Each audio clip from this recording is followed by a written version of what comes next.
very strange people who come to the music festival. I think I have been here 3 times now, and it's always an adventure. I hope you don't mind me talking for a little bit longer than normal here right before the movie. Yeah! And by the way, everybody in this theater tonight is required to watch Joe Bob Ruins Christmas, the annual Last Friday which is tomorrow night at 8 p.m. Central Time on the live feed on Shudder. Please watch the live feed because the high stars of Shudder give us extra brownie points when people watch in real time. So, and it's also written in the fine print on your ticket that you have to watch that tomorrow night. So, if I don't watch Joe Bob's Christmas special, my phone will play Nestor the Long-Eared Christmas Donkey continually, the 1977 stop motion Christmas special continually on a loop on your phone if you don't watch the show. So, welcome to the show I'm going to call Miracle on Southport Avenue, better known as Psycho Santa Night. And before I get into the controversy that surrounded our first movie, Silent Night, Deadly Night, well, let me backtrack. We're showing 2 movies tonight. First movie is Silent Night, Deadly Night, which ruined Christmas forever. According to its critics, at least. And just because there was a serial killer with an axe dressed up like Santa rampaging through a town, impaling scream queens on reindeer antlers, that's no reason to get depressed at Christmas time, right? So that was in the early 80s when this movie came out, 40 years ago.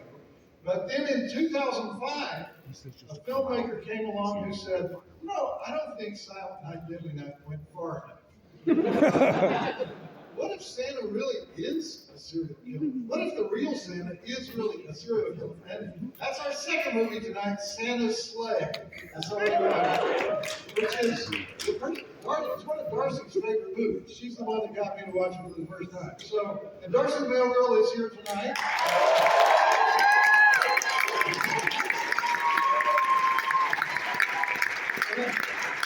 As many of you know, to show you how much Darcy loves Christmas, she allowed me to impale her on reindeer antlers during our second Christmas special the last time in 2019. That moment, that brings a tear to my eye, Darcy.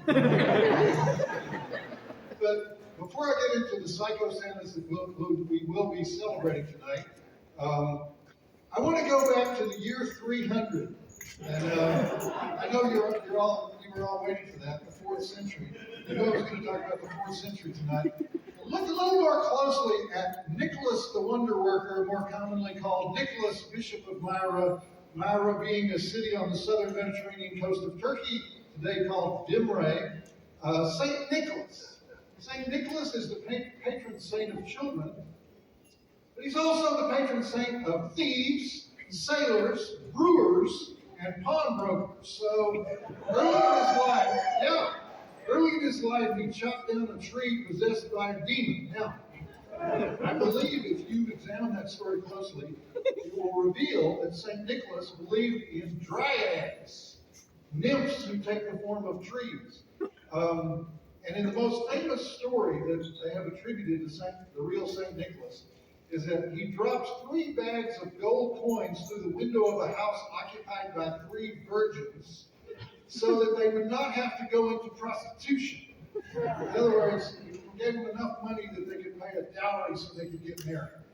And then his main miracle involving children was the one where there was a famine, and so a butcher couldn't get enough pig meat, and he decided to use children instead. And so he pickled 3 toddlers in brine, planning to sell them as pork, but he was foiled when St. Nicholas resurrected the children and I guess removed them from the oversized mason jars that they to pickle them in. And he also went to prison at least twice, once for bitch slapping another bishop.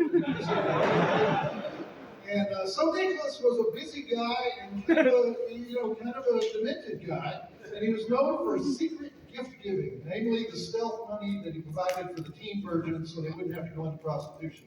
And then when he died, his body became so valuable that his bones ended up in quite a few different places. A Turkish island called Gamil, the city of Myra in Turkey. And by the way, that city, you can go there today, they try to promote St. Nick tourism there. And there used to be this bronze statue of the real St. Nicholas that was donated to them by the Russian government because he's one of those famous Orthodox church saints.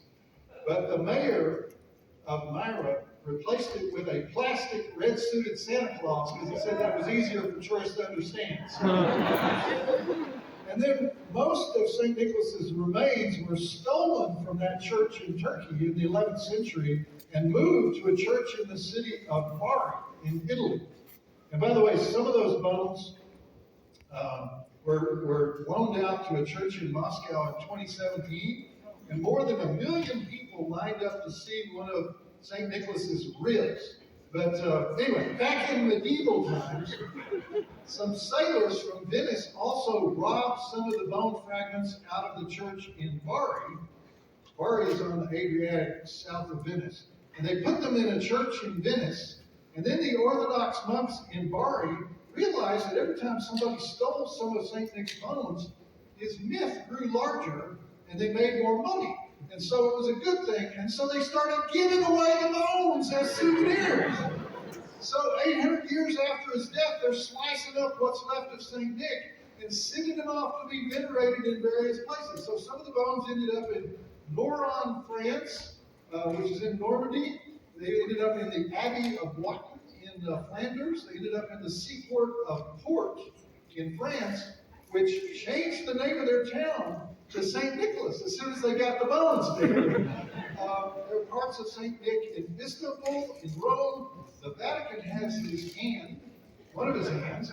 Other churches in Italy have an index finger, a tooth, and a ring finger. And there's a marble slab in Kilkenny County, Ireland, where the locals claim that they have most of the rest of his body. So, and a church in Lyon, France, has his pelvis. So the bottom line here is that St. Nicholas, the progenitor of Santa Claus, was sliced, diced, and airmailed all over the world until, of course, he rose like a fat zombie at the North Pole who teaches reindeer to fly so he can do millions of home invasions once a year and leave toys for the children that he decides are worthy of him. So this is the legend we tell our children, and this is the legend that Silent Night, Deadly Night was designed to destroy. Now, people don't remember this today, but Silent Night, Deadly Night was a major banned movie in the 80s. I don't mean it was controversial. I mean, it was outright banned. You could not show it in theaters. It was banned in Milwaukee, which you guys probably won't be surprised by. It was banned in New Jersey. It was banned here in Chicago. Okay? It was banned in Peoria. Nobody would be surprised by that. It was banned in Fort Worth, just to name a few places.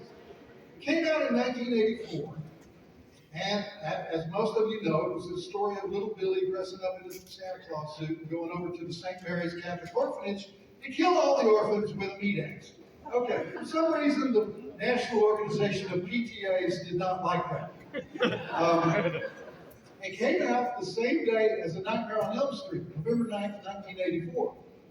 It outgrossed the Wes Craven movie until everybody got their panties in a bunch about 2 weeks later because TriStar, the distributor, ran the trailer in a TV ad right before Little House on the Prairie. So all the moms in America were watching, right? And the parents just slipped out. Protesters gathered outside theaters. Siskel and Ebert weighed in on it. TriStar caved in and pulled it 2 weeks after its release. But obviously it went on to become a cult classic. It spawned 4 more sequels. It was remade in 2012. Nobody protested that time, although they should have protested that time. Another way, since I'm here in Chicago, I might as well say this. I got into it a couple times with Roger Ebert about horror.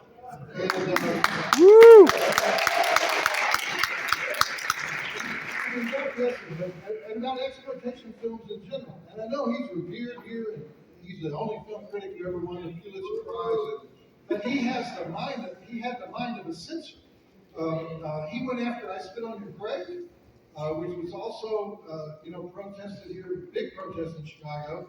He pretty much ruined Mayor Zarki's career. He could never make another movie after that. And he and Siskel both went after Silent Night, Deadly Night. And if you read their reviews over the years, you have to eventually come to the conclusion that they just hated horror, or they thought horror was beneath them. I mean, it wasn't uncommon for the mainstream newspapers to, to treat horror like it was cheap, trash, disposable porn, practically. But I was a newspaper film critic at the time this came out. They used to trot me out at the Associated Press Managing Editors Conventions like I was a lunatic in a cage. I somehow got, hired by a real newspaper. And all these journalists, of which Ebert and Siskel were prominent among them, would tell me that I was being irresponsible by, championing movies that could lead to antisocial behavior. Those panels were moderated by Alan Dershowitz, by the way.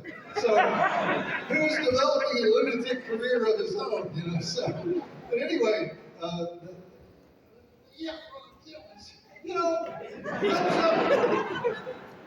thumbs up, thumbs down review show they had, was supposed to be the voice of the people critics, right? I mean, how good is thumbs up, thumbs down as a review scale? Let's start with that.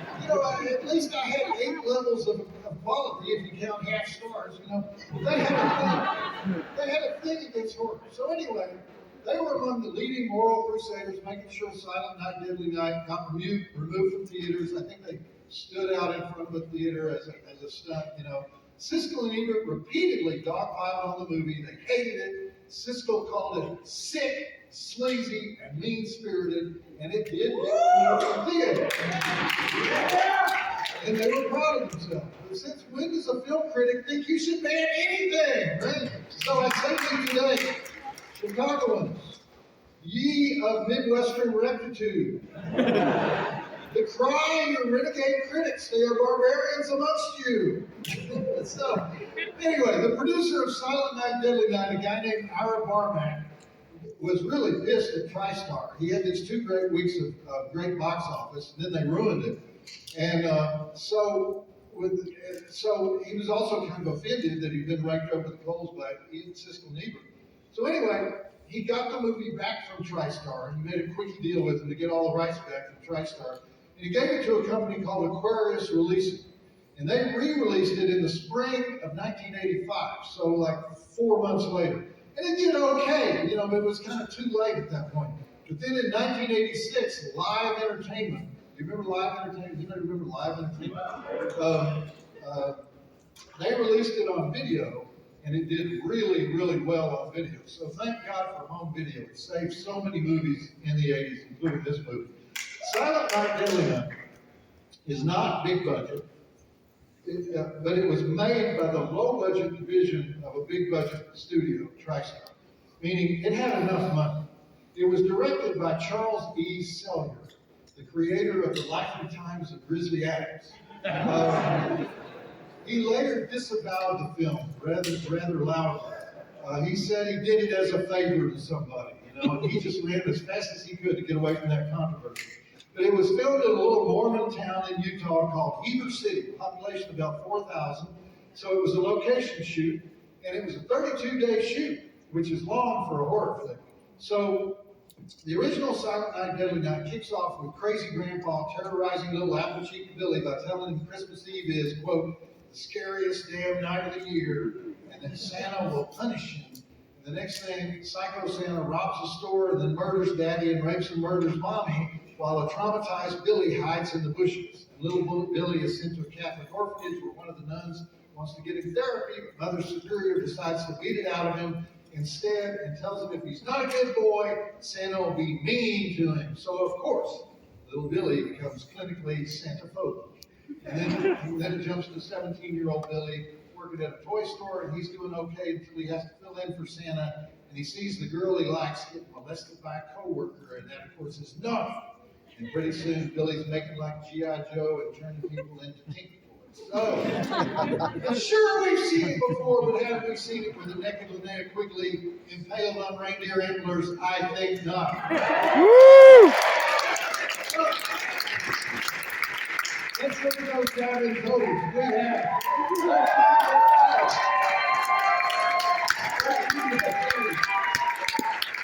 25 breaths. Yeah! We got knife burgers. We got Santa punching. We got axe food. We got hammer food. We got Billy screwing one guy into the electric light sockets on his tree. We got the bow and arrow through the garbanzos. We got the man quickly impaled on deer antlers for having sex with her boyfriend on the pool table. Heads roll. Once there's a great scene with a box cutter where Billy says, "Punishment is necessary, Pamela. It is good." And of course, we have Santa food. Academy Award nominations for Lillian Chauvin as the Mother Superior, who says, "There is no Santa Claus," and Robert Brian Wilson as Billy. 4 stars. Joe Bob says, check it out.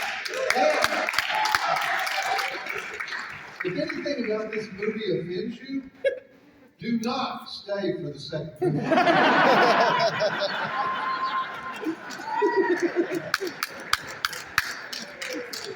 I'll be here throughout the evening. I tried to get some St. Nicholas bobblehead dolls for sale, complete with the detachable body parts that you can mail to people all over the world. But we couldn't get those in time, so we'll have those next year. So, Merry Christmas, y'all. Woo!